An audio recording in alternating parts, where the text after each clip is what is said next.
Assalamualaikum warahmatullahi wabarakatuh. Perkenalkan, nama saya Anindito Rizky Wiraputra. Saya adalah dosen tetap pada Prodi Hukum Keimigrasian Politeknik Imigrasi. Pada kesempatan kali ini, saya akan menjelaskan teknik pengajaran dengan metode DIA atau Delivery Interaction and Assessment pada salah satu mata kuliah yang saya ampu, yaitu Transnational Organized Crime dengan bobot 2 SKS.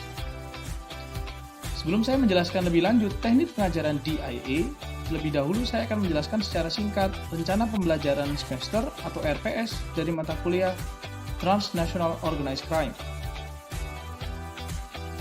Mata kuliah ini bertujuan agar peserta didik memiliki pemahaman dan menguasai teori serta aturan hukum terkait dengan Transnational Organized Crime, baik secara nasional maupun internasional. Mata kuliah ini membahas tentang praktik-praktik kejahatan transnasional yang berkaitan dengan tugas pokok dan fungsi keimigrasian dengan tetap mengacu kepada Konvensi PBB dan ratifikasinya dalam Peraturan Perundang-undangan Indonesia. Pembelajaran pada mata kuliah ini dilaksanakan dengan menerapkan pendekatan student-centered learning dengan menggunakan pendekatan yang humanis dan konstruktivis. Mata kuliah ini berfokus pada keterkaitan antara Transnational Organized Crime dengan hukum keimigrasian Indonesia dengan menggunakan studi kasus dalam penanganannya dan dalam pendekatan hukum keimigrasian. Luaran yang diharapkan dari mata kuliah ini meliputi aspek sikap, keterampilan umum, pengetahuan, dan keterampilan khusus, di mana peserta didik diharapkan mampu memiliki pengetahuan tentang teori dan konsep Transnational Organized Crime dalam pendekatan hukum keimigrasian. Materi perkuliahan yang diajarkan dalam mata kuliah ini disampaikan dalam RPS yang mengacu kepada kontrak perkuliahan yang meliputi terbentuknya United Nations Convention Against Transnational Organized Crime atau UNCATOC dan protokolnya, Transnational Organized Crime atau TOC dalam UNCATOC, TOC dalam Undang-Undang Nomor 5 Tahun 2009 tentang pengesahan UNCATOC, Protokol UNCATOC, aturan hukum keimigrasian yang berkaitan dengan TOC, proses penegakan hukum keimigrasian dalam kasus Transnational Organized Crime, konsep dasar koordinasi dan komunikasi dengan kementerian atau lembaga, konsep dasar koordinasi dan komunikasi dengan organisasi non-kementerian atau non-pemerintah. Selanjutnya, saya akan menjelaskan teknik pengajaran dengan metode DIA, yaitu yang pertama, delivery. Saya menyampaikan perkuliahan kepada peserta didik dengan dua strategi. Yang pertama, menggunakan textbook. Buku teks wajib yang saya minta kepada peserta didik untuk dikuasai adalah yang pertama, ditulis oleh Savona dan Williams pada tahun 2012 dengan judul The United Nations and Transnational Organized Crime. Yang kedua, ditulis oleh Madsen pada tahun 2009 berjudul Transnational Organized Crime. Peserta didik diberikan tugas untuk merangkum bab-bab pada buku tersebut dan menguasainya secara garis besar. Saya akan meminta secara acak, baik itu individu maupun kelompok, untuk dapat menjabarkan pemahamannya atas bab-bab tertentu dalam textbook ini, sesuai dengan urutan mata perkuliahan. Yang kedua, interaction. Bagaimana cara saya berinteraksi dengan peserta didik, yaitu dengan menggunakan media-media yang ada meliputi WhatsApp Group, Zoom, dan Ellipse yang merupakan aplikasi e-learning yang dikembangkan oleh Politeknik Imigrasi. Kegiatan pembelajaran saya meliputi paparan, tanya jawab, diskusi kelompok, brainstorming, praktik paparan, contextual instruction, dan discovery learning. Terakhir, assessment. Bagaimana saya menilai peserta didik, yaitu dalam mata kuliah ini, komponen dan persentase penilaian terdiri atas 10% kehadiran, 20% tugas yang terdiri dari tugas mandiri dan kelompok, 30% ujian tengah semester, dan 40% ujian akhir semester. Pada ujian akhir semester, peserta didik diharuskan untuk membuat esai dengan materi pilihan, yaitu keterkaitan TOC dengan keimigrasian. Mekanisme dan kriteria dalam penilaian terkait disampaikan dalam lampiran RPS mata kuliah ini. Berikut ini adalah cuplikan pengajaran saya pada mata kuliah Transnational Organized Crime secara hybrid, yaitu offline dengan saya hadir di kelas dan melalui aplikasi Zoom.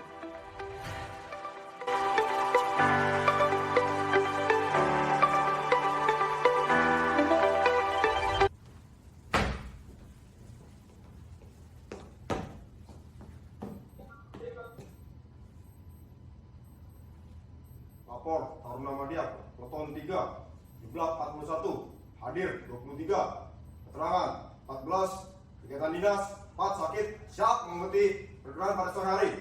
Berdoa, Bukan.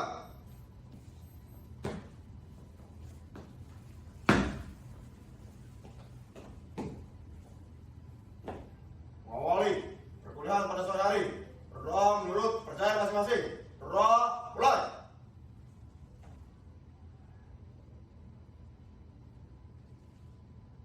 Berdoa selesai.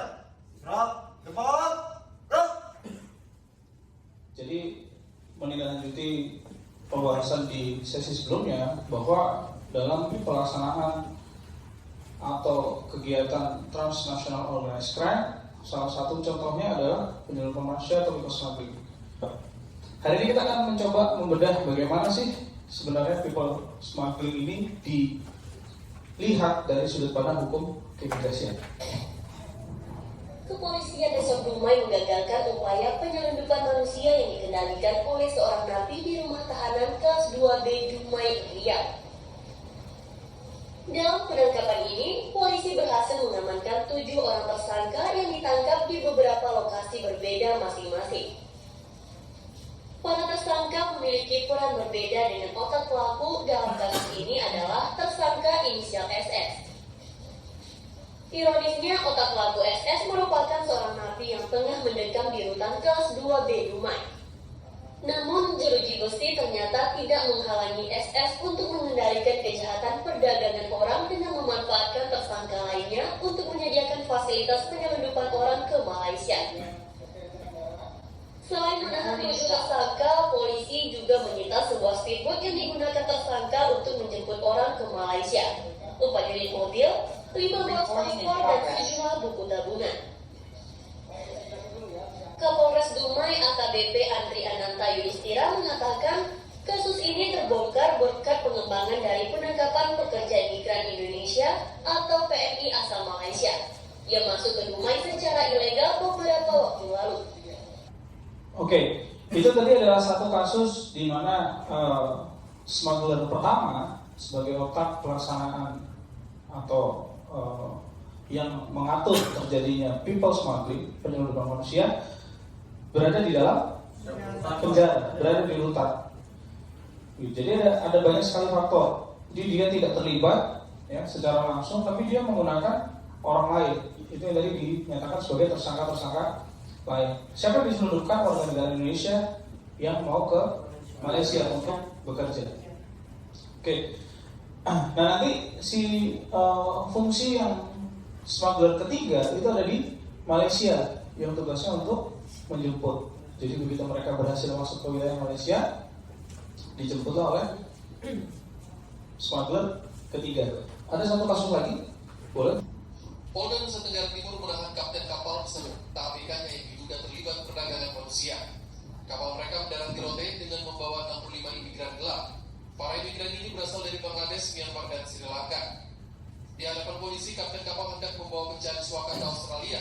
Namun karena satu lembaga milik pemerintah Australia memberikan uang tersebut diberikan agar para imigran gelap kembali ke Indonesia tak menuju Australia. Bilang kami butuh uang. I told the Australian man we needed money so we could return to our wives and children. He said, okay, we'll help you. Dari suatu lembaga berita Australia, kapten kapal diberi uang sebesar $6.000 Amerika Serikat atau setara 80 juta rupiah. Sedangkan kelima kru kapal masing-masing mendapat $5.000 Amerika Serikat atau sekitar 66,6 juta rupiah. Menurut sejumlah pihak, membayar penyelundup untuk membawa imigran ke suatu tempat merupakan tindakan melanggar hukum internasional dan hukum Australia sendiri. Namun dalam pernyataannya, Selasa waktu setempat, pemerintah Australia yakin tindakan tersebut tak melanggar hukum. But I am in the business. Oke, jadi untuk case kedua ini lebih menarik karena yang diselundupkan adalah warga negara asing, bukan Australia, menuju Australia. Jadi warga negara asing ini biasanya adalah orang Bangladesh, Myanmar, Afghanistan yang mau mencari suaka ke Australia. Nah, hal yang menarik adalah bahwa ternyata dalam prosesnya penyelundupan ini tidak jadi berjalan. Sudah ada upaya memang, tapi tidak sampai selesai karena di tengah jalan baik pelaku maupun korbannya datang dikirim kembali. dalam hal ini ke Indonesia. Karena salah satu pelaksananya smuggler kedua ya, itu diberikan uang oleh lembaga di Australia. Jadi karena mereka ini melaksanakan kegiatan ini karena mereka butuh uang, kemudian dari hasil negosiasi, ya sudah karena kamu butuh uang, ini saya kasih uang, bawa lagi orangnya kembali ke Indonesia. Jumlahnya kan per kepala dia dapat sekitar 66 juta rupiah. Nah ini kasus kedua. Jadi bagaimana peran smuggler itu, peran pertama, kedua, dan ketiga, dan kita nggak bisa membedakan siapakah pelaku dalam hal ini. Apakah warga negara asing yang berasal dari Bangladesh, Myanmar, maupun Afghanistan ini korban ataukah pelaku? Di saat case yang kedua kita bisa melihat dengan jelas bahwa mereka ada keinginan, ada kemauan, bahwa mereka sebenarnya ingin untuk masuk ke negara tujuan secara ilegal dengan menggunakan jasa penyelundup. Jadi sebenarnya mereka ada bagian darinya yang merupakan pelaku kan, bukan korban.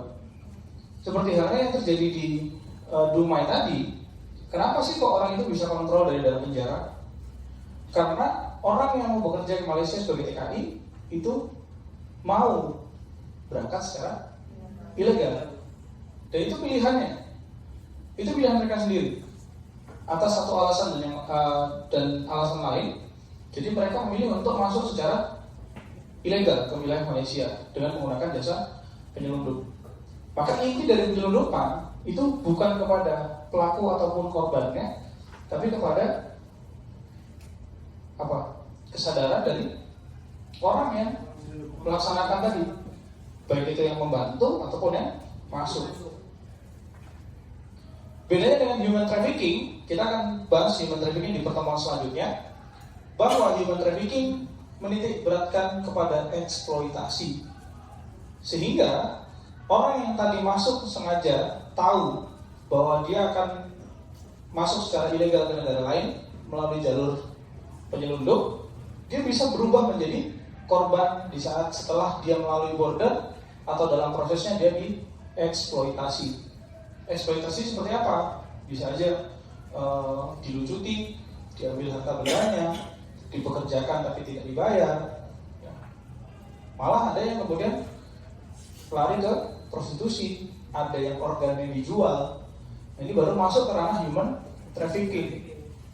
Mereka yang tadinya sukarela berubah menjadi tidak sukarela, menjadi terpaksa.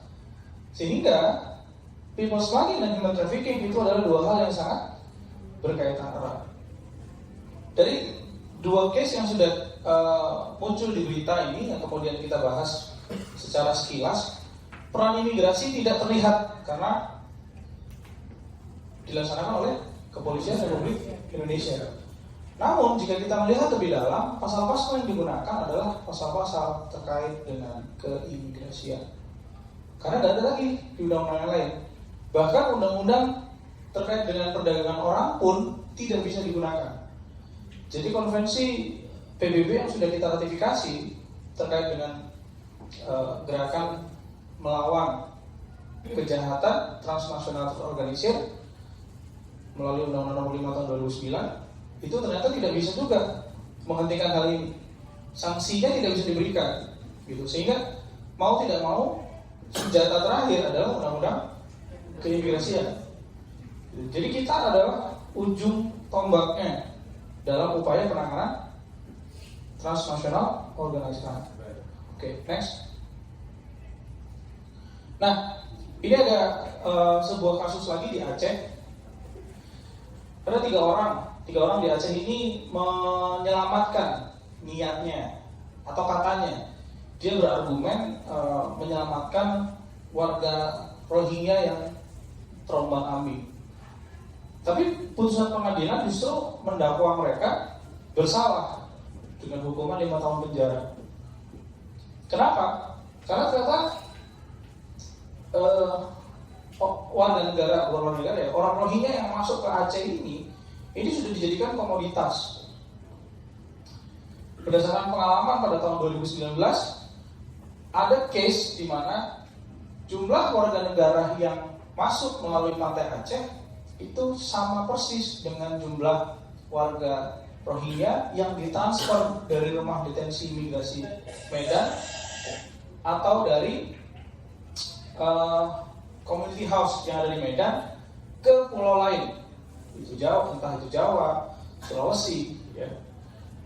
Misalnya dari Medan ditransfer 150 orang, entah bagaimana ceritanya, selang 2 hari datang 150 orang, tidak lebih, tidak kurang. Seolah-olah kursi ini memang dijual. Oh, ada seat nih di Medan. Dan jika kita melihat permasalahan terkait dengan Rohingya, ini tidak sesederhana yang kita sangka atau kita pikir. Orang bilang ini adalah korban dari pemerintahan Myanmar, tapi jika kita telisik lebih jauh, ternyata jauh lebih kompleks daripada itu.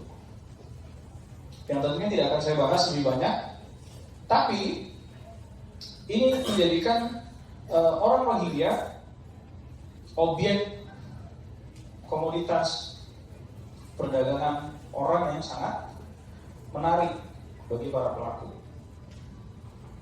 Pak, tujuannya apa sih mereka dijual ini? Emang bisa jadi apa? Kenapa masuk Indonesia? Australia tidak mau menerima.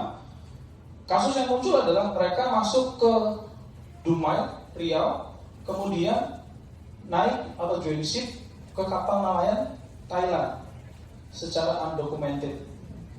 Yang kemudian di kapal nelayan itu tidak sedikit kasusnya ya dijadikan budak.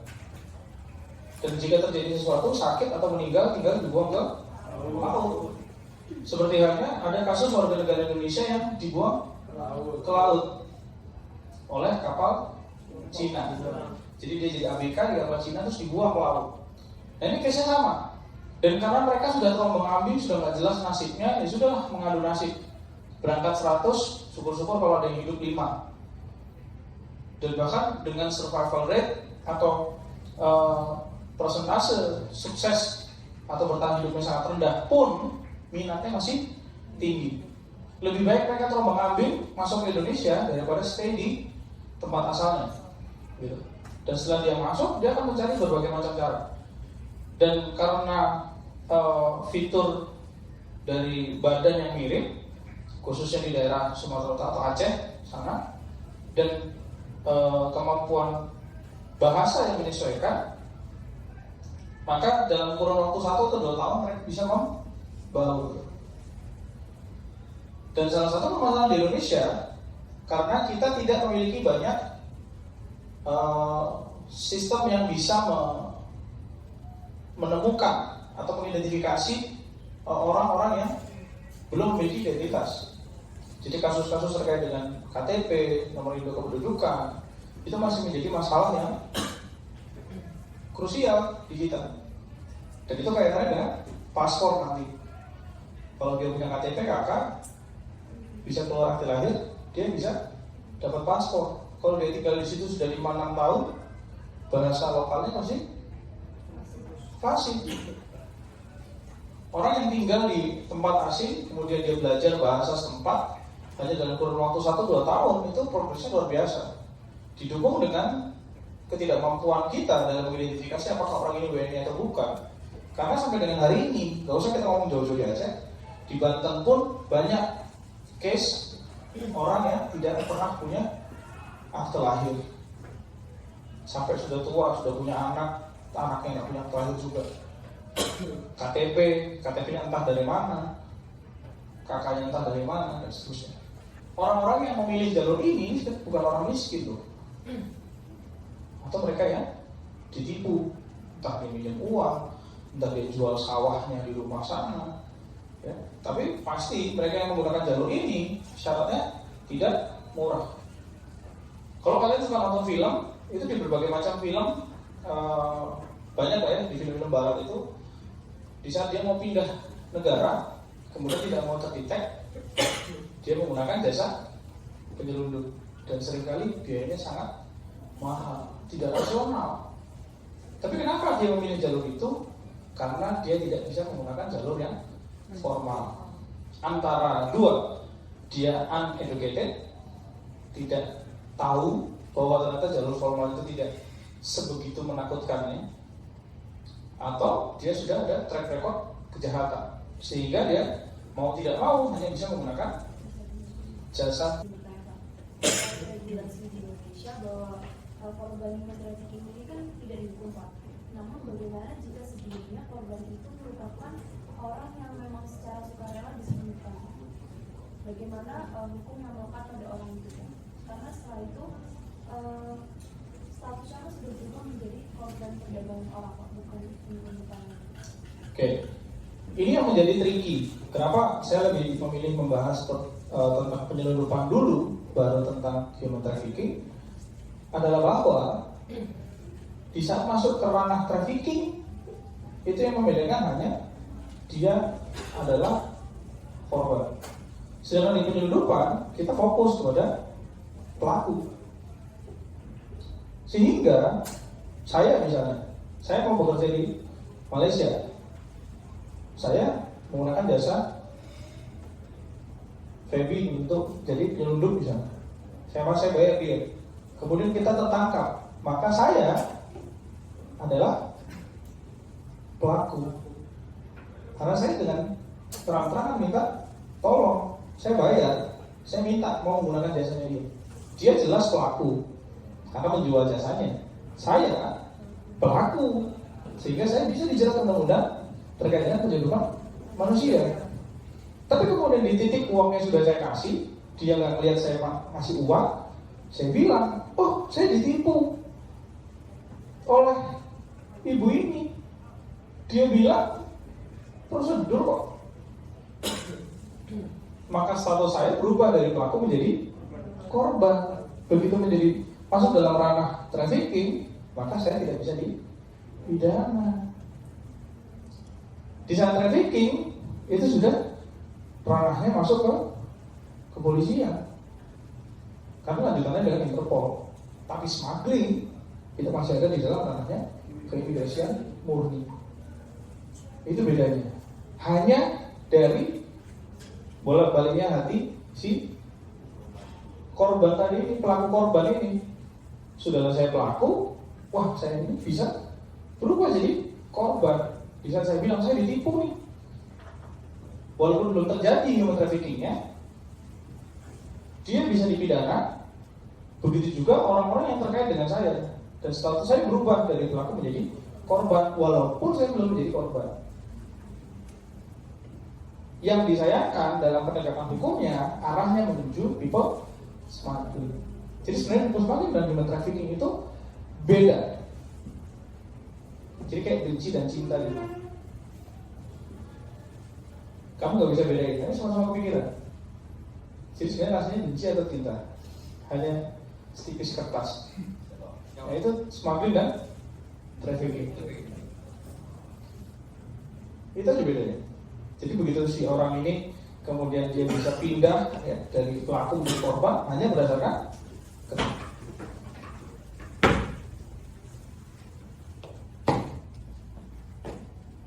Kuliahan sore hari telah selesai dilaksanakan. Semoga telah diucapkan terima kasih. Terima kasih. Bubarkan.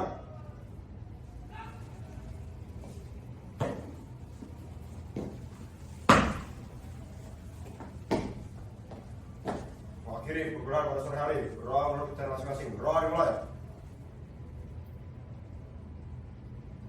Berdoa selesai. Surat debat. Gerak.